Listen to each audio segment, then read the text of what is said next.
चलिए सबसे पहले आपको बता देते हैं टीसीएस के नतीजे सामने आ गए हैं और जो नतीजे सामने आए हैं किस तरह के रिजल्ट्स रहे हैं एक नजर उस पर डाल लेते हैं। मुनाफा 10,657 करोड़ का रहा है जबकि अनुमान था 12,771 करोड़ के आसपास का। तो यहां पर आय की बात करें तो 67,087 करोड़ जबकि अनुमान था 66,728 करोड़ का।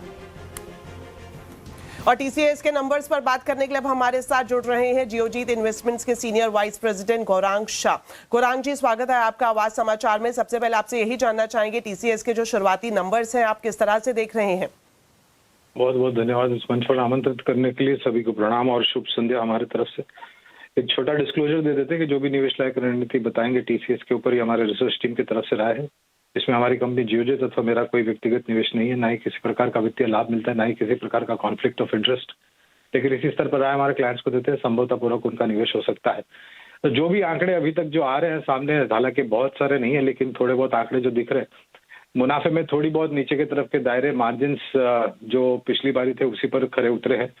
अब ये टिप्पणियां रेवेन्यूज यानी कि आय को लेकर के थोड़ी बहुत सकारात्मक परिस्थिति ऊपर की तरफ दिख रही है और आंकड़े जैसे जैसे उभरते जाएंगे वैसे वैसे टिप्पणी करेंगे। लेकिन जो भी दिख रहा है वो मेरे ख्याल से जो अनुमान था उसके मुताबिक है। कोई बड़ी निराशा अभी तक तो नजर नहीं आती है। ओके गौरांग जी, पूरे आईटी सेक्टर की अगर हम बात करें तो हम देख रहे हैं पिछले कई तिमाही से थोड़ी कमजोरी इसमें देखने को मिली है। आगे आईटी सेक्टर पर किस तरह का आउटलुक रखना चाहिए?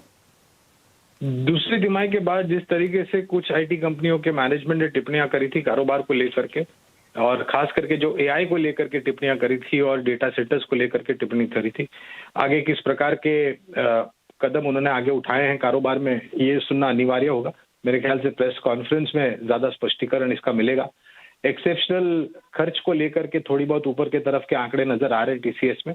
अब इसकी भी जानकारी मेरे ख्याल से मैनेजमेंट प्रेस कॉन्फ्रेंस में देगी तो ज्यादा स्पष्टीकरण मिलेगा। अनुमान है कि निराशाजनक आंकड़े आईटी क्षेत्र के नहीं आएंगे और थोड़ी बहुत सकारात्मक परिस्थिति उभरनी चाहिए। तो किस तरह से बाजार रिएक्ट करता हुआ दिख सकता है इन नंबर्स पर? ज्यादा तो आंकड़े नहीं आए लेकिन कल मेरे ख्याल से थोड़ी बहुत अगर जो प्रेस कॉन्फ्रेंस है वहां पर कुछ और जानकारी देते हैं तो थोड़ी परिस्थिति सुधरने की और आसार नजर आते हैं। छोटी मध्यम अवधि में तो मैं सक्षम नहीं हूं टिप्पणी करने के लिए कि कल क्या होगा, लेकिन लंबी अवधि के लिए एज अ डिस्क्लोजर टीसीएस पर हमारी खरीदारी की राय है बुनियादी दर के आधार पर। जी बहुत बहुत शुक्रिया गौरांग हमारे साथ जुड़ने के लिए। धन्यवाद। तो अब से कुछ ही देर बाद जो प्रेस कॉन्फ्रेंस होगी उसमें क्या कुछ निकल कर आता है इस पर भी नजर रहेगी और सबसे पहले सीएनबीसी आवाज पर हम आपको बताएंगे भी। चलिए बढ़ते आगे और बात करते हैं अमेरिका और भारत के बीच रिश्तों को लेकर। आज एक ऐसी खबर आई जिसने बाजार का माहौल खुशनुमा कर दिया। अमेरिकी राष्ट्रपति डोनाल्ड ट्रंप के करीबी और भारत में अमेरिका के राजदूत सर्जियो गोड ने अपनी पहली प्रेस कॉन्फ्रेंस में ही ट्रेड डील पर पॉजिटिव बयान दिया है। सर्जियो गोड ने कहा कि भारत और अमेरिका के बीच चल रही ट्रेड डील पर कल फिर से बातचीत शुरू होगी। उनका फोकस भारत यूएस की साझेदारी को आगे बढ़ाने पर है। अमेरिका के लिए भारत से महत्वपूर्ण पार्टनर कोई नहीं है, ये भी कहना है सर्जियो गोड का। और साथ ही उन्होंने ये भी बताया कि 1 से 2 साल में प्रेसिडेंट ट्रंप भारत आएंगे। The United States and India are bound not just by shared interest, but by a relationship anchored at the highest levels. Real friends can disagree, but always resolve their differences in the end. Last week, our great Secretary of State, Marco Rubio, powerfully stated that this year will be a year of reciprocity. We are raising the standard for diplomacy itself. That means fair trade, mutual respect, and shared security. Many of you have asked me for an update on the ongoing trade deal negotiations. Both sides continue to actively engage. In fact, the next call on trade will occur tomorrow. Remember, India is the world's largest nation, so it's not an easy task to get this across the finish line, but we are determined to get there. तो भारत और America के रिश्ते के हिसाब से कितना अहम है अमेरिकी राजदूत सर्जियो गोड का ये बयान, इसका पूरा एनालिसिस अब जानने के लिए सीधा जुड़ते हैं हमारे वरिष्ठ सहयोगी लक्ष्मण रॉय हमारे साथ लाइव जुड़ गए हैं। तो लक्ष्मण जी, आपसे जानना चाहेंगे, काफी इंपॉर्टेंट स्टेटमेंट सर्जियो गोड की तरफ से दिया गया है खासतौर पर ट्रेड डील को लेकर। तो तमाम जो स्टेटमेंट है, जो बयान उनकी तरफ से दिए गए, किस तरह से देखते हैं आप? देखिए, इस पूरे बयान को मुझे लगता है कि दो नजरिए से देखा जाना चाहिए। पहला, जो एक्शनेबल पॉइंट है, यानी क्या होने वाला है, जो अटका हुआ था। सबसे ज्यादा निगाहें इस बात पर टिकी थी कि भारत और अमेरिका के बीच में ट्रेड डील आखिर कब होगी, कहीं खटाई में तो नहीं चली गई है, अब लगता है लंबा इंतजार करना पड़ेगा। तो उन सारे अटकलों पर इन्होंने विराम लगा दिया है। उन्होंने कहा कि ट्रेड डील होगी और उसके लिए बातचीत कल भी शुरू हो सकती है, यानी बहुत ही अंतिम मुहाने पे ट्रेड डील पहुंच चुकी है। तो इसका ऐलान कभी भी हो सकता है, इसका ठोस संकेत यहां पर निकला है। दूसरी जो महत्वपूर्ण बात है कि जो भी नई नई टेक्नोलॉजी है, चाहे सेमीकंडक्टर इंडस्ट्री हो, आर्टिफिशियल इंटेलिजेंस हो, इनके लिए रॉ मटेरियल की आपस में सप्लाई चेन बनाने के लिए यूएस ने 7 अलग अलग देशों के साथ मिलकर के एक पैक्स सिलिका नाम से संगठन बनाया था। उस पूरे अलायंस में भारत नहीं था, तो इसको लेकर काफी ज्यादा चिंता जताई जा रही थी। अब इन्होंने साफ तौर से कहा कि भारत भी उसका एक महत्वपूर्ण हिस्सा होगा, परमानेंट मेंबर होगा, और अगले महीने भारत को इसमें आमंत्रित किया जाएगा। और तीसरी चीज कि बहुत जल्द अमेरिकी राष्ट्रपति ट्रंप भारत आने वाले हैं। तो तीनों चीज अपने आप में बहुत कुछ संकेत देता है। दूसरी महत्वपूर्ण बात कि एक बड़े पैमाने पर देखें, बड़े पिक्चर से देखें उनके बयान को, तो दोनों देशों के बीच, भारत और अमेरिका के बीच, दोनों देशों के राष्ट्राध्यक्षों के बीच, ट्रंप और मोदी के बीच संबंधों में एक खटास या फिर कड़वाहट जैसी बातें चल रही थी अलग अलग कोने में। तो उस सारी बातचीत पे, उन सारे आशंकाओं पर इन्होंने विराम लगाया। और उनके बयान को देखिए तो कई बार उन्होंने कहा कि दोनों काफी अच्छे दोस्त हैं, दोस्ती में कई बार मतभेद होते हैं, लेकिन उन मतभेद को दूर कर लिया जाएगा। और फिर उन्होंने जिस तरीके से कहा कि अगले कुछ महीने तक, अगले कुछ वर्षों तक भारत सबसे बड़ा, सबसे महत्वपूर्ण कारोबारी साझेदार है, ट्रेडिंग पार्टनर है, तो ये अपने आप में काफी ज्यादा मायने रखता है। ये कहना कि भारत उनके लिए काफी अहमियत रखता है, ये अपने आप में काफी ज्यादा मायने रखता है। तो मुझे लगता है कि ये बदले सुर जो हैं अमेरिका के राजदूत के, ये काफी कुछ संकेत देते हैं कि आने वाले दिनों में रिश्ते ज्यादा प्रगाढ़ होंगे, जो कड़वाहट थी वो दूर होती हुई दिखेगी। तो दिल्ली में अमेरिकी राजदूत के बयान से भारत और अमेरिका दोस्ती में नई जान आ गई है। आवाज अड्डा में हम इसी पर ही खास चर्चा कर रहे हैं, अमेरिका के बदले सुर। जरूर देखिए शाम 7:57 पर।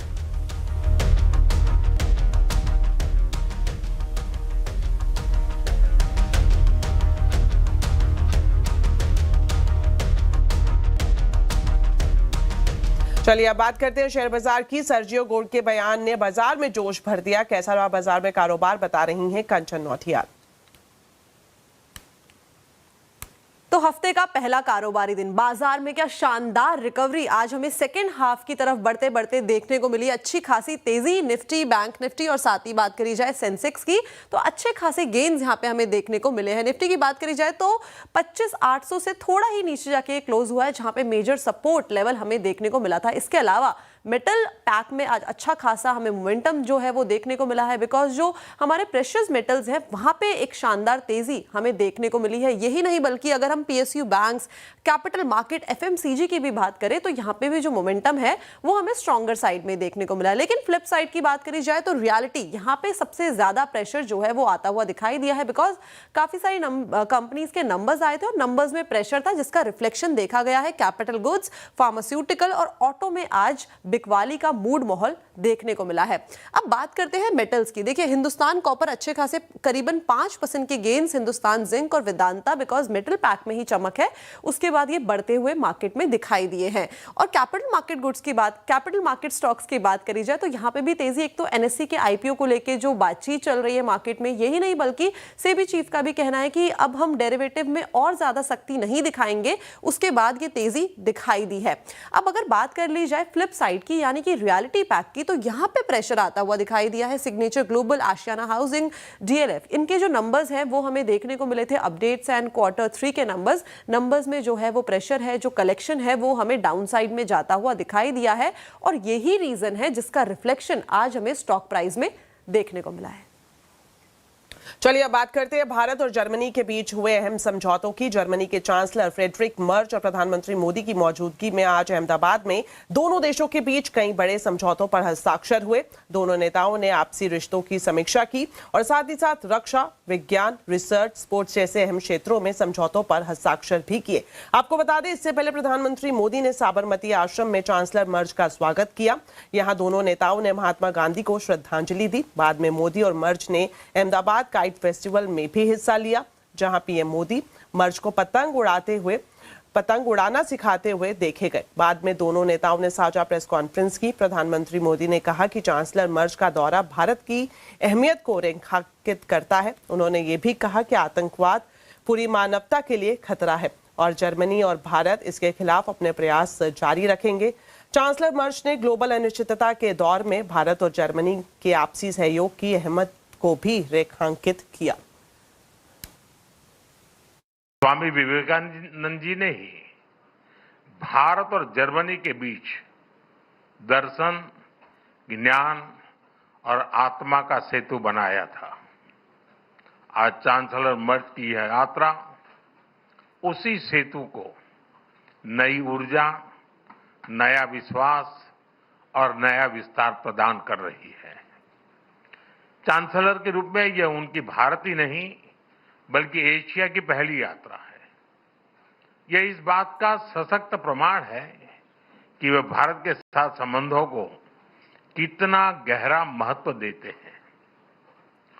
उनके पर्सनल अटेंशन और कमिटमेंट के लिए मैं उनका बहुत बहुत धन्यवाद करता हूं। गुजरात में हम कहते हैं आवकारो मीठो आपजे रे, यानी स्नेह और आत्मीयता से स्वागत करना। इसी भावना के साथ हम चांसलर मर्ज का भारत में हार्दिक अभिनंदन करते हैं। तो आज अहमदाबाद में अंतर्राष्ट्रीय पतंग महोत्सव का प्रधानमंत्री नरेंद्र मोदी ने उद्घाटन किया। जर्मनी के चांसलर फ्रेडरिक मर्ज भी इस अवसर पर मौजूद थे। दुनिया के 50 देशों के 1000 पतंगबाजों ने आकर्षक पतंग उड़ाकर माहौल को और भी रंगीन बना दिया। हमारे संवाददाता केतन जोशी ने इस पतंग उत्सव का जायजा लिया। आइए आपको दिखाते हैं। नरेंद्र मोदी जब गुजरात के मुख्यमंत्री थे तब शुरू हुआ काइट फेस्टिवल आज अंतर्राष्ट्रीय स्वरूप ले चुका है। आप देखिए कि जर्मनी के चांसलर के साथ वो काइट फेस्टिवल का मजा ले रहे हैं। सिर्फ इतना ही नहीं, लेकिन यहाँ पर 50 देशों के पतंगबाज शामिल हुए हैं। कुल 1000 पतंगबाज यहाँ करतब दिखाएंगे। आप देखिए आकाश पूरा है वो रंग बिरंगी पतंगों से भर गया है। नरेंद्र मोदी की यही डिप्लोमेसी है जिससे कि भारत देश को अंतर्राष्ट्रीय स्तर पर और मजबूत करने का यहाँ पर एक प्रयास भी है। तो आज ये काइट फेस्टिवल सिर्फ 1-2 दिन का त्योहार नहीं है, लेकिन भारत की प्रतिष्ठा और प्रतिभा को पूरी दुनिया के सामने रखने का भी ये एक प्रयास है, जिससे कि न केवल सांस्कृतिक आदान प्रदान हो लेकिन हम आर्थिक रूप से भी और आगे बढ़े, ये इनका मकसद है। केतन जोशी, अहमदाबाद। करते हैं बजट की।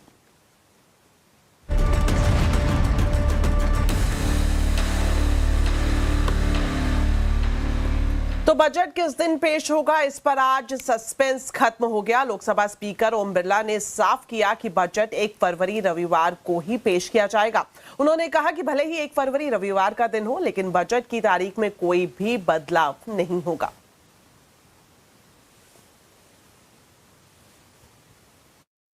1 फरवरी को ही बजट की कार्रवाई होगी सुबह 11 बजे। ऑलरेडी प्रेस रिलीज आ चुका है सर। इन द कॉन्फ्रेंस संसद सदस्य रविवार, शनिवार 24 घंटे 365 दिन काम करने वाले लोग हैं सर। जनता की सेवा के क्या रविवार क्या शनिवार सर, नौकरी थोड़ी कर रहे हैं, जनता के सेवक हैं, उनके लिए क्या रविवार क्या शनिवार क्या मंगलवार, हर रोज उनके लिए काम ही 24 घंटे 365। तो बजट सत्र का पूरा शेड्यूल अब जान लेते हैं। एक बार फिर से हमारे साथ लाइव जुड़े हुए हैं हमारे वरिष्ठ सहयोगी लक्ष्मण रॉय। तो लक्ष्मण जी, औपचारिक ऐलान हो चुका है, 1 फरवरी को ही बजट पेश किया जाएगा। पूरा शेड्यूल क्या कुछ रहने वाला है, बताएं। जी हाँ, बिल्कुल। अब इसकी आधिकारिक जानकारी दे दी गई है कि बजट रविवार को ही पेश होगा, बजट 1 फरवरी को ही पेश होगा और काफी लंबे समय बाद ऐसा मौका आ रहा है जब रविवार को बजट पेश किया जा रहा है। चूंकि सरकार ने तय कर लिया था कि 1 फरवरी को बजट पेश किया जाना है, तो उसके बाद हर साल 1 फरवरी को बजट पेश किया जाता रहा, लेकिन इस बार रविवार था तो इस बात की अटकलें थी कि सरकार या तो सोमवार या शुक्रवार को बजट ना पेश कर दे, लेकिन सरकार ने साफ कर दिया है कि रविवार यानी 1 फरवरी को ही बजट पेश किया जाएगा। ये बजट वित्त मंत्री निर्मला सीतारमण की तरफ से पेश किया जाने वाला 9वां बजट होगा और पूरा बजट बजट सत्र जो है 28 जनवरी से शुरू होगा, 2 अप्रैल तक चलेगा। तो 28 इसको 2 हिस्से में बजट सत्र होगा, 28 जनवरी से 13 फरवरी तक पहला हिस्सा, फिर बीच में रिसेस होगा और उसके बाद 9 मार्च से लेकर 2 अप्रैल तक दूसरा हिस्सा होगा। 28 फरवरी को राष्ट्रपति का अभिभाषण होगा, दोनों सदनों को संबोधित अभिभाषण होता है। उसके बाद वहां पे संसद सत्र उस दिन के लिए रोक दिया जाएगा।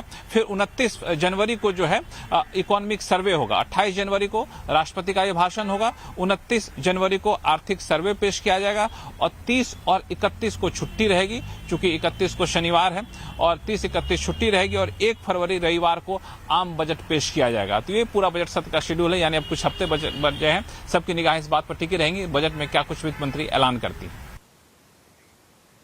जी शुक्रिया लक्ष्मण जी, आप इन दोनों बड़ी खबरों पर हमारे साथ जुड़े और विस्तार से दर्शकों को जानकारी भी दी। तो चलिए फिलहाल इस बुलेटिन में इतना ही, लेकिन जाने से पहले आपको बता दें आज के कंज्यूमर अड्डा के टॉपिक के बारे में। अमेरिका ने अपनी फूड गाइडलाइंस पूरी तरह से बदल दी है। अब अनाज और कार्ब्स की जगह प्रोटीन को प्राथमिकता दी गई है।